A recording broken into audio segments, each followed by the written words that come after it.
Fala pessoal, aqui é o Bruno Garcia para mais um vídeo para o canal JTF Aulas e hoje a gente vai falar sobre a diferença entre o trompete e o cornet. Mas antes vamos falar um pouquinho sobre a plataforma JTF Aulas. Para quem não conhece, é uma das maiores plataformas, talvez a maior plataforma online de ensino de trompete do mundo, com mais de 1000 minutos de masterclass, aulas práticas, duetos com grandes professores internacionais e nacionais. Se você quer ganhar 15% de desconto na inscrição do Jazz Trumpet Festival 2022, se inscreve na plataforma JTF Aulas, que todos os inscritos na plataforma vão ganhar 15% de desconto nas inscrições do JTF. Bom, vamos falar sobre as diferenças entre o cornet e o trompete. Eu não tenho um cornet aqui para demonstrar, só tenho o trompete, mas dá pra gente falar bastante sobre os dois instrumentos. Um pouquinho sobre a história do cornet. O cornet, ele vem do post horn. O post horn virou um cornet em torno ali de 1820, quando acrescentaram os pistos, as válvulas no cornet. Ao longo do tempo, o cornet foi se desenvolvendo bastante como um instrumento melódico. Em 1864, o Arban escreveu um método, o grande método, que todo mundo conhece, que todo mundo estuda, que é o Arban's Book, ou livro Arban, que foi escrito quando ele dava aula no Conservatório de Paris. Já na metade do século XIX, o cornet ele era muito usado como um instrumento melódico, tanto que você vê nas músicas dali do século XIX, início do século XX, os compositores escreviam para trompete, fazendo as partes mais de fanfarra, e as partes mais melódicas eram colocadas para o cornet. Então, por isso que hoje mesmo você vê nas orquestras sinfônicas, em algumas peças, tem um naipe com cornet e um naipe ali com trompete, por causa disso, da diferença entre eles.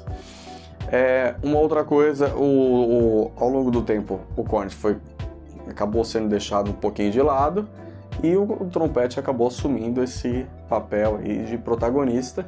E tem até histórias engraçadas, assim, por exemplo, para quem não conhece, o grande cornetista Herbert Clark, que escreveu o método de trompete, né, o método Clark, ele falou para o aluno dele, o Benj, sobre o trompete, e porque o Benj perguntou, você acha que o trompete vai tomar o lugar do cornet? Isso é em torno ali de 1920. E o Clark falou umas coisas assim, não muito legais. Dá uma olhada.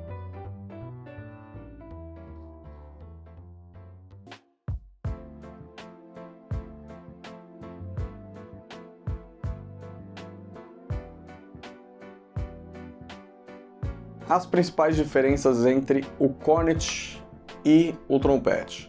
O trompete é um instrumento cilíndrico, ou seja, o bore dele, o calibre dele é um calibre cilíndrico. Isso quer dizer o quê? Que ele começa de um tamanho aqui e ele chega até próximo da campana com um calibre muito, muito, muito similar. Ele não tem variação de abertura, ou ele vai ficando mais largo ou mais apertado ao longo da construção do instrumento.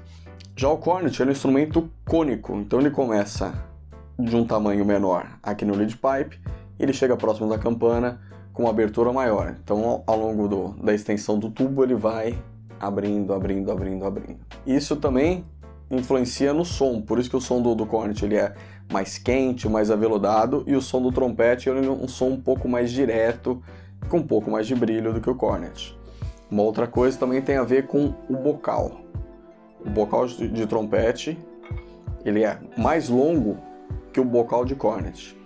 O bocal de cornet ele tem um shank, que é essa parte aqui, é mais curto que o de trompete, ele é um pouco mais fino para caber direitinho no lead pipe do cornet. Essa é a diferença. Então, se você pegar um bocal de cornet e colocar no trompete, ele vai ficar bambo, ele não vai encaixar certinho. E o bocal de trompete nem entra no cornet por causa do tamanho do lead pipe. Uma outra diferença entre os bocais de cornet e trompete, os bocais de cornet, geralmente eles são mais fundos e às vezes com um furo um pouquinho maior. Eles são muito parecidos com a construção de um bocal de flugel, então eles são quase em V ali, fazendo aquele formato diferente dos bocais de trompete, que eles são mais em U ou em tigela, como muita gente fala, né? Em questão de som, o trompete ele projeta muito mais do que o cornet. Já o cornet tem um som mais quente, mais aveludado, que é propício para tocar coisas mais melódicas, coisas mais técnicas. Se você pega gravações dos cornetistas ali, final do século XIX, início do século XX, principalmente o Clark e outros, os caras tocavam assim, absurdo. Era coisas muito técnicas, muito difíceis e soavam super bem no cornet.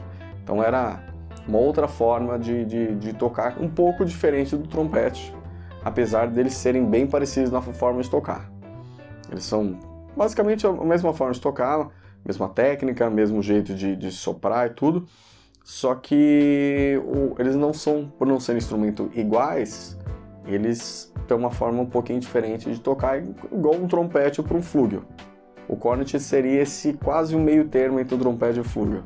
O cornet ele é mais próximo do flúgel, porque o flúgel também é um instrumento cônico, diferente do trompete, que é um instrumento cilíndrico. Uma outra coisa também, o cornet ele é um pouco mais curto que o trompete, e por isso geralmente as pessoas dão o cornet para as crianças no início, quando eles estão aprendendo, porque ele é mais leve, ele é menor, mais fácil de segurar, encaixa melhor na mão de uma criança que tem uma mão menor e tal. E agora vamos ouvir um pouquinho de alguns trechos de cornetistas tocando cornet, e pra gente sacar um pouquinho assim, perceber um pouquinho a diferença entre o trompete e o cornet na prática, que é na hora que a gente vai tocar.